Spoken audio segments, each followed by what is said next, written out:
हो, हमारे मुख्यमंत्री जी हो, मेरा निवेदन है कि हमारे पास समय नहीं है, हमारे पास समय नहीं है वेट एंड वॉच का। हमको तत्काल राहत की आवश्यकता है, क्योंकि हमारा जैसे जैसे दिन गुजरता है तो जैसे जैसे हमको धड़कन बढ़ने लगती है। अभी पता चला कि भाई हमारी जो अटेंडेंस होगी फेस टैबलेट से होगी, तो अब टैबलेट से होगी, हम 10,000 रुपए में कैसे जीविका चला पाएंगे, जिसको 70-80 हजार 1 लाख रुपए होता है। तो ये असमानता है, ये असमानता है। भारतीय संविधान के अनुच्छेद 16, 14 इनका सबका उल्लंघन है। ये ऐसा नहीं हो सकता सर। हम माननीय सर्वोच्च न्यायालय से भी ये पूछना चाहते हैं कि आपने जरा सी यार्ड में हमारे 1.5 लाख परिवार का घर बर्बाद कर दिया। हम माननीय स्टेट गवर्नमेंट से पूछना चाहते हैं कि आपने हम 2 भर्ती लगा के हमारे पास 2 बैरियर लगा दिए। यदि हम पुणे असिस्टेंट टीचर बन जाते तो आपने हमारे साथ इनजस्टिस कर दिया कि 2 भर्ती लगाकर हमको बैरियर लगा दिया गया, फिर हाई मेरिट रख दी। क्या जरूरत थी इसकी? अगर आप हमको कुछ देना चाहते हैं तो शिव पूजन सिंह का ऑर्डर है, आप देखिए 38,000 रुपए देने का ऑर्डर है उसमें। अगर आप देखिए जितेंद्र भारती का ऑर्डर है सुप्रीम कोर्ट का, सॉरी हाई कोर्ट का, कि भाई आप इनको सम्मानजनक मान दे तो दे, नहीं दे रहे आप।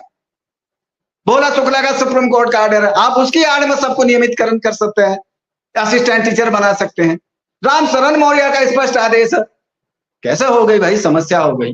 तो हमें ये सारी समस्या जो है, सारे पक्षपात देखने हैं, सारी दरिद्र देखनी है, अन्याय देखना है, तो उत्तर प्रदेश के शिक्षा मित्रों को देखिए, इनकी हालात देखिए, सारा कानून इनके हित में, सारे एविडेंस इसके हित में, फिर भी ये पीड़ित हैं, फिर भी ये अल्प मानदेय में अपने भविष्य बर्बाद कर रहे हैं, अपने बच्चों का भविष्य बर्बाद कर रहे हैं, अपने घर वालों का भविष्य बर्बाद कर रहे हैं। ऐसी दयनीय स्थिति कहीं के स्टेट में नहीं होने की। और तो और मैं सर ये कहना चाहता हूं कि जो हमारे अड़ोस। नमस्कार साथियों, स्वागत है आप सभी का आज किस नई वीडियो में।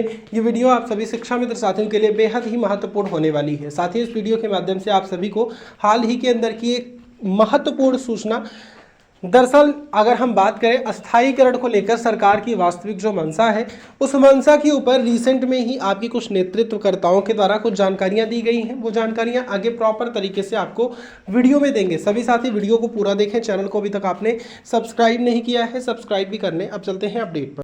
पड़ोस के स्टेट हैं जो हम सब बाद के ज्वाइन हुई हैं, वो आज स्थायी टीचर बन गए वहां की गवर्नमेंट द्वारा। यह अच्छा सम्मानजनक मानदेय पर नियमितकरण है, उससे बेहतर क्या उदाहरण हो सकता है। तो मेरा सर यही निवेदन है अपने माननीय मुख्यमंत्री जी से कि आपके पास पावर ऑफ अटर्नी है, आप शक्तिशाली हैं। उत्तर प्रदेश में आपके एक कलम से लाखों परिवार का जीवन पुनः सुधर सकता है, लेकिन आप हमारे प्रति सहानुभूति रखिए, हमारे प्रति मानवीय जो व्यवहार है वो रखिए। हम आभारी रहेंगे, हमारा समाज आभारी रहेगा आपका। लेकिन सर अब ज्यादा वेट एंड वॉच नहीं होता, इंतजार नहीं होता। अब तो एक दिन ऐसा करता है कि कल कोई अच्छा आदेश आ जाए, परसों कोई अच्छा आदेश आ जाए, और इस आदेश में हम लंबे समय तक सर नहीं जी सकते। ये हमने पहले ये सोचा था सरकार कि आम चुनाव हो रहे हैं 2024 के, आम चुनाव से पहले सारी राज्य सरकार अपने जो कार्मिक हैं, अपनी जनता उनके प्रति ऐसी योजनाएं लाती हैं, ऐसी स्कीम लाती हैं जो उनको लाभ मिल जाए। 2024 के चुनाव से पहले हमको बड़ी उम्मीद थी, वो नहीं मिली।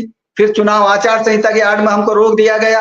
चुनाव आचार संहिता हटे 1 महीने से ज्यादा हो गए, अभी कोई भी ऐसा आदेश, ऐसी कोई सूचना, ऐसी कोई संवेदनाएं, ऐसी कोई सहयोग की कहीं से भी कोई ऐसी खबर नहीं है।